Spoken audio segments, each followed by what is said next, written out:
Salut!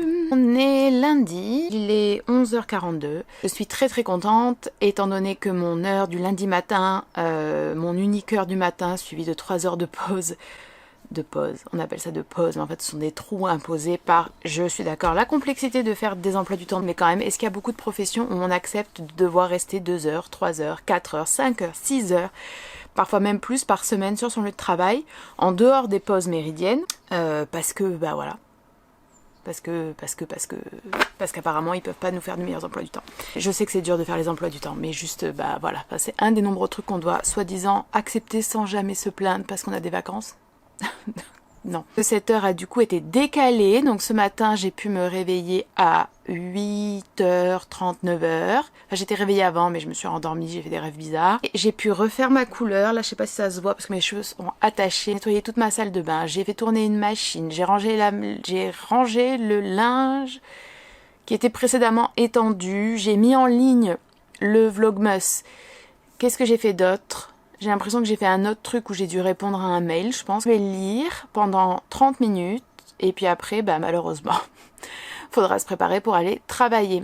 Après, je suis contente parce que les séances de cet après-midi vont être, je pense, plutôt intéressantes. Je vais travailler sur l'attribut du sujet, étant donné qu'avec mes élèves, on a vu le COD et le COI et qu'il faut rapidement, soit avant, soit après, ça dépend, faire l'attribut du sujet pour pas qu'il y ait de confusion. Donc on va faire la leçon, sachant que pour mes élèves, prendre une leçon, c'est déjà un exercice en soi, étant donné que quand on n'a pas été scolarisé, bah, tenir son cahier, écrire, etc., c'est compliqué. Faire des exercices, puis un petit exercice piège où il faudra reconnaître les COD, les COI et les attributs. Pour le reste de l'après-midi, on va travailler sur un film iranien qui s'appelle Où est la maison de mon ami, parce qu'on va le voir demain matin. On participe à Collège au cinéma, ce qui est super cool. Que mes élèves aient une petite idée du film et préparer aussi parce que certains ne sont jamais allés au cinéma. Les préparer à juste l'univers un peu du cinéma. Et pour finir en douceur, ils feront une petite recherche documentaire sur certains points de culture de l'Iran.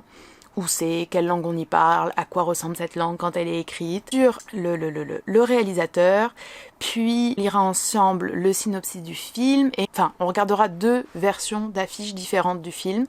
Et voilà, on finira comme ça. Je pense que c'est assez équilibré entre des choses un peu plus difficiles, des choses nouvelles, des choses culturelles, de l'oral, de l'écrit, de la systématisation. Je vais vous laisser, je vais lire parce que j'ai vraiment envie de profiter encore un tout petit peu de cette matinée et puis on se retrouvera peut-être ce soir, je sais pas, ou peut-être un petit peu avant, je vais peut-être filmer un peu avant. Normalement je devrais filmer une vidéo là, mais je vais voir si je me sens, sinon je la filmerai en rentrant.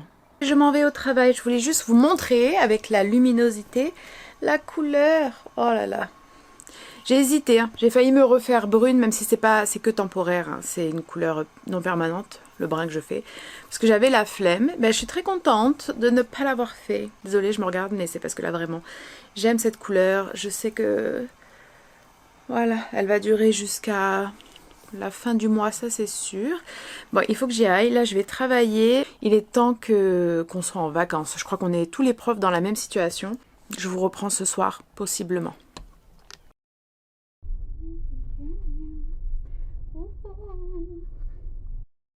Vous vous souvenez, la dernière fois où je vous ai dit, je pense dans le vlog dernier, j'ai dit « Oh, prochain vlog, je vais filmer, je vais faire des efforts pour faire des trucs cool. » On est mardi, je suis en retard comme jamais. Je passe toute la journée au travail, qui est détestable pour l'entièreté de la population, je précise. Le travail ne devrait pas nous prendre tout notre temps de vie. En fait, je voulais aussi juste dire, enfin, je vais le dire très rapidement, j'ai pas été très claire dans mes vlogs sur le fait, en fait, j'ai été obligée de parler de mes problèmes de sommeil parce que forcément, ça prend une grande place dans ma vie. Donc, soit je fais des vlogs et je dis les choses comme ça tranquille, je partage, au même titre que je partage les moments cool, que je partage les trucs qui m'intéressent, que je partage le travail.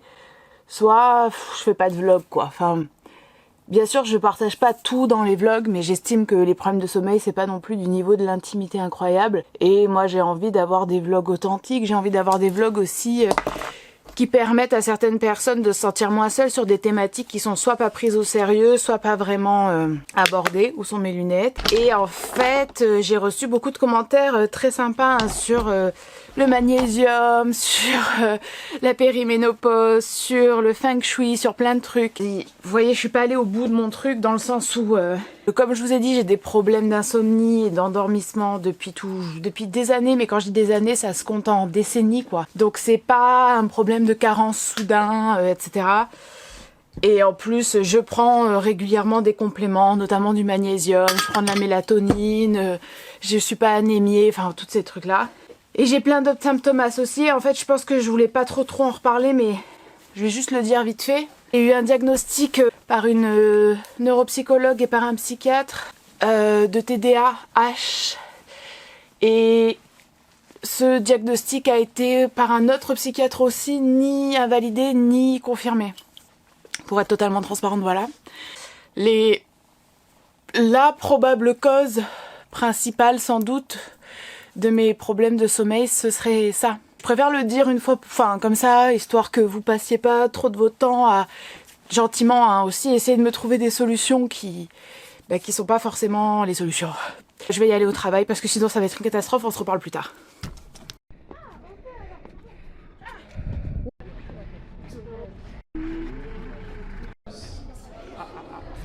Premier niveau de lecture, c'est un peu le plaisir de voyager. Sortie cinéma finie, j'ai 10 minutes pour manger parce qu'après j'ai une réunion sur l'éducation à la vie affective et sexuelle, blablabla.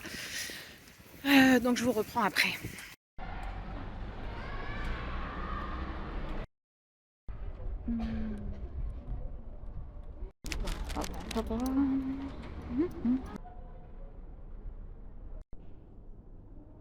Bon, je vous parle de l'ascenseur. Je rentre du travail, le mercredi matin, j'ai cours le matin quoi. Et c'était dur ce matin parce que j'ai fait un rêve trop bizarre cette nuit, enfin très angoissant. Et là je suis tellement contente de rentrer chez moi. Mais franchement je suis pas du tout de bonne humeur depuis hier. Et ce qui m'embête c'est que je peux pas trop en parler en plus. Enfin je peux mais on sait jamais. En gros c'est parce que le travail... toutes ces problématiques très très chiantes quand on est prof. Ok, salut. J'espère que vous allez bien. Nous sommes jeudi matin. Pour être franche, je suis... Attendez. Bon, pour être franche, je suis pas très contente de ce vlog pour le moment. Parce que... il commençait plutôt bien. Et puis en fait j'ai eu une nouvelle un peu désagréable on va dire au travail qui s'inscrit dans un contexte global de trucs désagréables au travail mardi soir je crois et du coup en fait voilà ça m'a complètement enfin pas démoralisée mais voilà putain j'aime pas comme il est mis, ça m'a stressée, du coup j'étais pas vraiment de bonne humeur. Pour être franche, j'ai filmé hier, j'ai pas mal filmé, mais en fait j'ai même pas envie de le mettre dans le vlog parce que c'est des moments où... Alors c'est pas du tout, je me plains pas pour rien, hein, parce que franchement je pense que ce que je rencontre au travail, attention, c'est pas non plus catastrophique, c'est pas la... Voilà. On est quand même sur une situation que je trouve... caractérisé par de l'injustice et un peu d'acharnement, donc ça commence à être un peu lourd, vous voyez. Forcément, ça me met pas de très très bonne humeur, j'ai pas spécialement envie de faire d'autres choses, et ça me saoule parce que franchement, sinon j'allais passer une bonne semaine, quoi. Hier, je suis un peu plus rentrée dans les détails, pas énormément, mais un peu... Et je préfère ne pas le mettre sur internet parce qu'on sait jamais qui peut regarder, comment ça peut être interprété, perçu, utilisé. Donc voilà, c'est malheureusement une pensée qu'on doit avoir en tête un peu. Après-midi, du coup, j'ai pas mal travaillé malgré tout. J'ai rédigé le projet pédagogique de ma classe. J'ai un peu le retouché, mais sinon c'est bon, c'est quand même la version finale. Donc ça, c'est bien. C'est tout, je vais travailler cet après-midi. Je pense que tous les profs sont fatigués. Vraiment, la dernière semaine de cette période, elle est dure et là les 2 derniers jours vont être difficiles quoi, et puis les élèves n'ont pas forcément envie de travailler et comme on peut pas avoir de nouvelles notions juste avant les vacances, on fait que de la révision, donc au bout d'un moment c'est un peu lourd. J'aime pas du tout ces périodes là, je trouve qu'elles sont un peu inutiles. Et c'est vrai que dans les autres classes, par exemple, je sais que là dans mon établissement, les premières passent là le bac blanc. Et voilà, je pense que c'est très bien, mais moi, mes élèves, ils peuvent pas passer vraiment d'examen, donc on peut même pas utiliser cette dernière semaine de cette manière-là. Mais c'est pas grave, voilà. Je vais en profiter pour faire des révisions avec eux, faire une dernière auto-évaluation sur cette période avec eux. Je trouve que ça c'est toujours formateur et utile. En quoi ils peuvent s'améliorer, ce qu'ils ont aimé, ce qui leur a posé le plus de difficultés. C'est introspectif et réflexif sur l'apprentissage, c'est bien, et en même temps ça mobilise des compétences langagières, donc c'est aussi important. Peut-être que demain après, parce que je les ai l'après-midi, peut-être que demain après-midi on fera un petit goûter avec un film de Noël. Dans l'absolu, je me dis que ça peut être cool et que ça leur fait toujours de la compréhension orale en français. J'aurais bien voulu leur montrer le Grinch, sauf que j'arrive pas trop à le trouver. En fait, peut-être que samedi et dimanche, je me sentirais beaucoup mieux. Mais je ne pense pas, parce que samedi et dimanche, ce sera le dernier week-end avant lundi où je retourne dans le sud. Je suis contente de retourner dans le sud, mais tous les départs me mettent dans un état d'angoisse, même quand j'ai envie de partir. Et hier, ce que je disais justement, c'est que l'une des caractéristiques, enfin l'une des composantes de mon fonctionnement et de mes troubles, c'est vraiment une dérégulation émotionnelle, je pense, qui est pas forcément apparente, mais qui en réalité est extrêmement présente et qui se manifeste parfois de manière relativement, je pense, impressionnante quand je suis seule. Une forme de somatisation ou de corporalisation, on va dire, des mal-être psychiques. Et j'ai parfois, enfin vraiment, avant ça ne me faisait pas vraiment ça, mais là j'ai vraiment l'impression depuis plusieurs années, ou peut-être que c'est juste que j'en ai pris conscience depuis plusieurs années, mais parfois mon esprit ne ressent pas forcément, ou ne comprend pas, ou n'a pas le temps d'analyser, et mon corps est déjà dans l'angoisse ou la douleur liée à des problématiques qui sont pas physiques purement. Vous voyez ce que je veux dire? C'est parfois très très frustrant. Voilà, par exemple, là, alors je sais que c'est aussi une vision faussée, hein, d'une forme de dichotomie ou de séparation entre le corps et l'esprit qui n'a pas de fondement dans l'absolu, hein. Mais je pense que vous voyez ce que je veux dire. Par exemple, là, je sais que je vais... je suis contente de retourner dans le sud. Enfin, je veux dire, c'est pas un trajet stressant, il n'y a rien de fondamentalement stressant, mais voilà, je sais que mon corps va progressivement, en fait, d'un côté monter en angoisse et de l'autre, comment on peut dire, shut down, va vraiment commencer à s'éteindre doucement. Et ça me fait ça tout le temps. Voilà. Alors que moi, dans ma tête, ça va relativement, ou en tout cas je crois que ça va peut-être. Et je vais vous laisser parce qu'il est midi et que je vais devoir partir au travail. Voilà.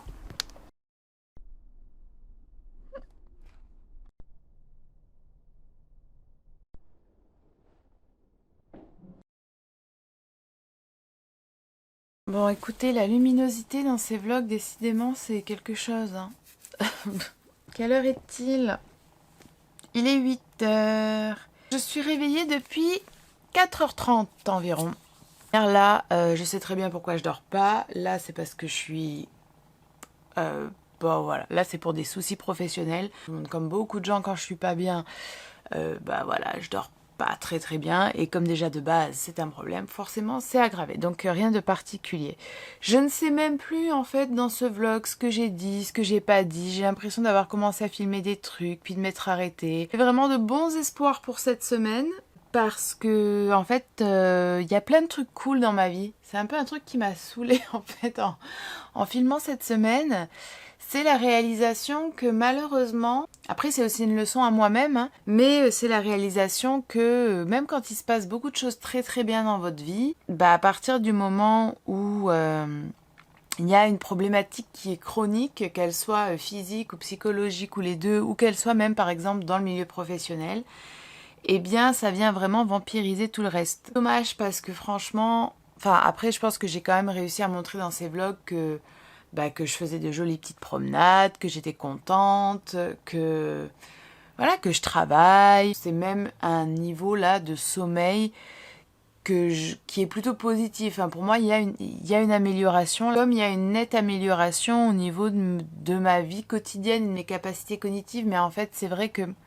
C'est comme je vous disais, c'est toujours compliqué parce qu'il y a certaines choses qu'on ne peut pas dire, qu'on ne veut pas dire, qu'on ne peut pas encore partager. Ça donne une image, pas parce qu'on veut cacher des choses, mais parce que c'est compliqué de partager des choses privées en ligne, ça donne une image qui est pas forcément très très représentative. Vous voulez qu'on ouvre le thé de l'Avent ensemble? On est le 19, alléluia, enfin les vacances, je n'en peux plus, j'ai même pas ouvert le thé hier.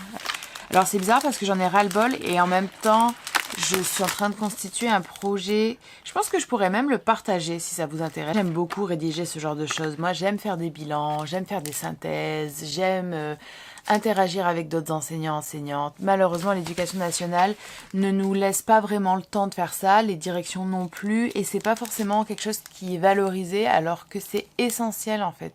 C'est hyper important, hyper intéressant, mais c'est perçu comme du temps pas devant élève, donc du temps de feignasse, voilà. Je suis en train de faire un autre projet, en fait vraiment un projet à mettre en place en classe, quoi, sur la question d'identité. J'ai l'impression que ça va être un très joli projet, et donc je me dis que ça peut être vachement intéressant, donc je le partagerai peut-être, si jamais. Super, thé noir aromatisé, Noël à Londres, thé noir, cannelle, vanille, pomme, amande amère, gingembre, non, ouais, gingembre. Et le 19, j'aimerais bien que ce soit un thé comme un peu russe, genre. Oh, c'est pas russe, mais why not? Thé passion fleur, thé blanc. Oh, oh mon dieu, ça j'aime. Ah, peut-être pas la rose, mais quoique ça peut passer dans un thé. Thé blanc, pétale de fleur, arôme, abricot, fruit de la passion. Abricot, un de mes fruits préférés. Fruit de la passion, un de mes fruits préférés. Huile essentielle de rose. Bon, là je vais un peu travailler justement sur ces deux projets. Donc je vais me faire un petit thé, essayer de manger parce que en ce moment, je mange pas beaucoup. Vous vous rendez compte que ça fait 7 minutes que je déblatère sur pas grand chose là. Bref, à toutes. Bon, là je viens d'avoir une pensée. En fait, j'écris dans mon journal, mon magnifique journal mignon, parce que j'adore les mignons. Et je viens de penser à quelque chose et je voulais le dire en fait. Je repensais. Ces derniers temps, enfin, pas ces derniers temps, mais vraiment dans une phase de ma vie aussi qui me donne beaucoup d'espoir parce que j'ai l'impression, déjà, potentiellement, il y a une fin d'errance médicale, potentiellement. Deuxièmement, il y a un traitement, potentiellement, qui pour le moment fonctionne quand même vraiment bien. Troisièmement, j'ai un psychiatre et une psychologue, pour le moment, avec qui je m'entends très bien et où le feeling passe vraiment. Et ça n'a pas été une mince affaire, ça fait des années que je cherche, voilà. Donc c'est aussi pour donner un peu d'espoir. Des fois ça dure très très longtemps, je sais que c'est difficile. Mais ce que je voulais dire, c'est que, en fait, vous savez, avoir peut-être quelque chose depuis toujours dont je n'avais pas spécialement conscience, puis à un moment donné de développer, peut-être suite à ça, des angoisses, des troubles paniques, des épisodes dépressifs. Alors c'est pas bien, enfin c'est pas bien, c'est pas agréable, voilà, c'est pas un cadeau, c'est pas, comment dire, c'est pas romanesque, c'est pas spécial, c'est pas un petit plus, non, c'est pas beau, au sens de ça embellit pas la vie, ça la rend difficile, et puis juste, j'ai envie de dire, c'est corporellement pas beau aussi, enfin il y a tellement, je suis tellement gênée par plein de discours, alors il n'y en a pas non plus énormément, mais qui glamourisent ou qui prétendent que la santé mentale c'est un peu un sujet cool, on en parle comme ça, franchement c'est... Bon, moi je trouve que de toute manière, 80% du discours en ligne sur la santé mentale est pas bon. Enfin, est pas bon. En tout cas, je m'y reconnais pas. Je vais pas dire est pas bon, mais je m'y reconnais pas. Là, je viens de repenser à quelque chose que j'ai entendu hier, et c'est pas la première fois. En gros, j'entends parfois, je vais pas dire qui, mais j'entends parfois des personnes qui ont un manque de respect et un manque d'empathie et de délicatesse par rapport aux troubles psy des gens, par rapport aux difficultés des personnes qui les entourent ou qu'elles prennent en charge ou avec qui elles travaillent, etc. Moi, ça me choque à chaque fois et en fait, je vois que ces personnes ne se disent même pas qu'elles ont potentiellement dit quelque chose de problématique. Et bref, je me suis dit, mais en fait, vraiment... Et même en tant que prof, bien sûr, on n'est pas obligé d'avoir des troubles psy ou des conditions particulières ou même des maladies physiques pour comprendre les élèves qui ont des maladies physiques, qui ont des besoins d'aménagement, etc., qui sont dans des parcours spécialisés. Mais je me dis que peut-être que au moins d'avoir vécu avec ces conditions. En français, ça se dit pas, non, je crois. Mais où est-ce que ça... Bon, bref. Je me dis, ça fait que je ne serai jamais, je pense, cette personne qui a ce genre de propos méprisants, sans même s'en rendre compte, ou sans même vouloir y réfléchir, concernant la santé des gens, les aptitudes des gens, les profils des gens, les particularités des gens. Moi, j'en suis très très heureuse. Je me dis, mais quelle horreur ça aurait été d'être cette personne. Moi, je suis pas la personne qui critique, je suis pas la personne qui est médisante, je suis pas la personne qui est toxique, je suis pas la personne qui rend les autres mal, je suis pas la personne qui humilie. Et je préfère 1000 fois être la personne sur qui on marche qu'être quelqu'un qui marche sur les autres. Je pense vraiment que c'est ma famille, c'est mon éducation, c'est aussi mes valeurs, c'est les personnes que j'ai dans ma vie, c'est ma personnalité. Mais je me pense aussi que, dans mon cas en tout cas, le fait d'avoir eu certaines conditions ou certaines souffrances ou certaines difficultés, ça a renforcé cette empathie et juste ce respect finalement. Et là, quand j'ai pensé à ça, ça m'a vraiment fait chaud au cœur. Je me suis dit, écoute, au moins t'as ça pour toi. Donc voilà, je voulais juste partager ça. Je me dis que ça peut être au moins un petit peu positif. Bref, je retourne... comment ça s'appelle ? Je retourne journaler.